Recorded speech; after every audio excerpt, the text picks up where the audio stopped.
स्वागत है आपका नेक्स्ट आईएएस की इस खास पेशकश न्यूज एंड व्यूज में। अब से ठीक 40 साल पहले भारत अंटार्कटिका का स्थायी निवासी देश बना था।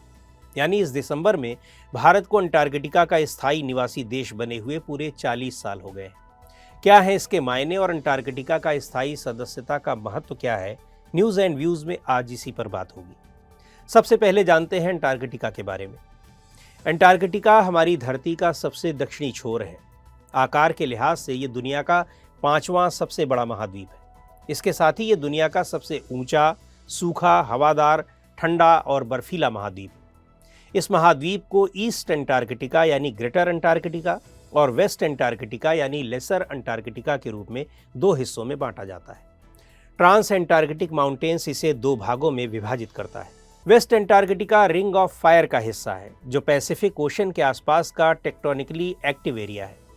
माउंट इरेबस अंटार्कटिका के रोज आइलैंड पर स्थित है और यह पृथ्वी के सबसे दक्षिण में एक्टिव वोल्केनो है, ज्वालामुखी है। ओनिक्स यहाँ की सबसे लंबी नदी है और वोस्तोक यहाँ की सबसे बड़ी झील। 1983 में भारत ने अंटार्कटिका में अपना पहला बेस बनाया था और इसे दक्षिण गंगोत्री का नाम दिया गया था। वहां पर भारत के दो मुख्य रिसर्च सेंटर हैं, एक है मैत्री और दूसरा भारती। फिलहाल दक्षिण गंगोत्री में कोई काम नहीं होता। दूसरे शब्दों में कहें तो ये बेस ऑपरेशनल नहीं है। अंटार्कटिका के महाद्वीपीय इलाके और कॉन्टिग्यूअस शेल्फ आइस में ध्रुवीय घटनाओं और क्रिया प्रतिक्रियाओं को समझने के लिए साइंटिफिक स्टडी और इन्वेस्टिगेशंस होते हैं। भारत की ओर से national centre for polar and ocean research NCPOR Goa इस मामले में पूरे इंडियन अंटार्कटिक प्रोग्राम को मैनेज करता है और यह मिनिस्ट्री ऑफ अर्थ साइंस के अंतर्गत आने वाला स्वायत्त संस्थान है। मैत्री ने 1989 से काम करना शुरू किया था। अंटार्कटिका में ये उस रॉकी माउंटेन रीजन पर स्थित है जिसे शिरमैकर ओएसिस इन क्वीन मॉड लैंड के रूप में जाना जाता है। वहीं भारती की स्थापना 2013 में हुई थी। ये अंटार्कटिका में स्टोन्स पेनिनसुला के ईस्ट में थाला फिजोर्ड और क्वालिटी बे के बीच स्थित है। एक बड़ा सवाल ये है कि अंटार्कटिका में रिसर्च का महत्व क्या है, उससे हासिल क्या होता है। इसका जवाब जानने के लिए ये जानना जरूरी है कि धरती के पर्यावरण को रेगुलेट करने में अंटार्कटिका महत्वपूर्ण भूमिका अदा करता है। रिसर्च के जरिए साइंटिस्ट ये पता करने की कोशिश करते हैं कि बर्फ पिघलने के पहलू क्या है, समुद्र जल स्तर में इसका कैसे योगदान हो रहा है और जलवायु परिवर्तन वाली घटनाओं का क्या पोलर रीजन और इससे परे भी प्रभाव पड़ता है। अंटार्कटिका में होने वाला रिसर्च इस बात का भी पता लगाता है कि ओजोन लेयर में छेद कितना बड़ा हो गया है, उसकी रिकवरी कैसे हो रही है। इस तरह इंटरनेशनल एग्रीमेंट्स के प्रभावों को मापने में भी अहम मदद मिलती है, जैसे ओजोन का क्षरण करने वाले सब्सटेंस के लिए हुआ मॉन्ट्रियल प्रोटोकॉल इत्यादि।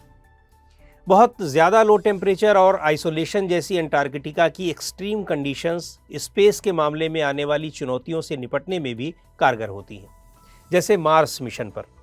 इसके अलावा अति प्राचीन जीवों के अवशेष, मीटियोराइट्स यानी उल्कापिंड और पृथ्वी की जियोलॉजिकल हिस्ट्री के बारे में भी अंटार्कटिका से अहम जानकारी मिलती है।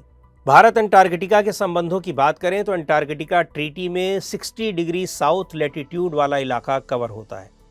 अंटार्कटिका के असैन्यीकरण के लिए इस ट्रीटी पर 1959 में हस्ताक्षर किए गए थे। जिन देशों ने इस पर हस्ताक्षर किए थे उनसे उम्मीद की गई थी कि वे ऐसे कानून बनाएंगे जो इस ट्रीटी के अनुरूप हों।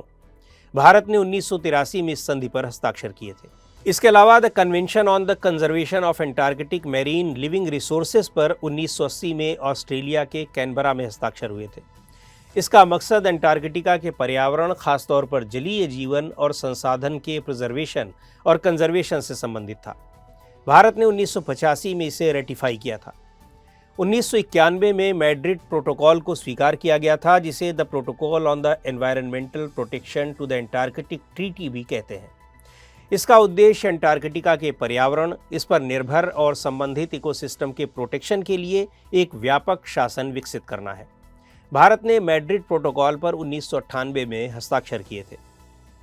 इसके अलावा Bharat council of managers of the national Antarctic programme और scientific committee of Antarctica research SCAR का भी सदस्य है। इससे पता चलता है कि अंटार्कटिका में होने वाले रिसर्च में अन्य देशों के साथ भारत की भूमिका कितनी महत्वपूर्ण है। इस संबंध में इंडियन अंटार्कटिक बिल 2022 का जिक्र करना भी जरूरी है।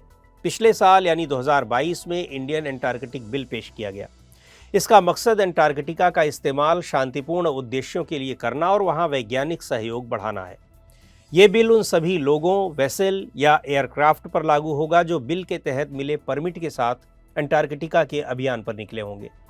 ये बिल कुछ गतिविधियों को पूरी तरह से प्रतिबंधित करता है, जैसे परमाणु परीक्षण या वहां रेडियो एक्टिव कचरे छोड़ना, नॉन स्टेराइल सॉइल ले जाना, किसी भी तरह के कूड़े, प्लास्टिक या दूसरे सब्सटेंसेस को समुद्र में छोड़ देना जो समुद्री जीवन के लिए हार्मफुल हो।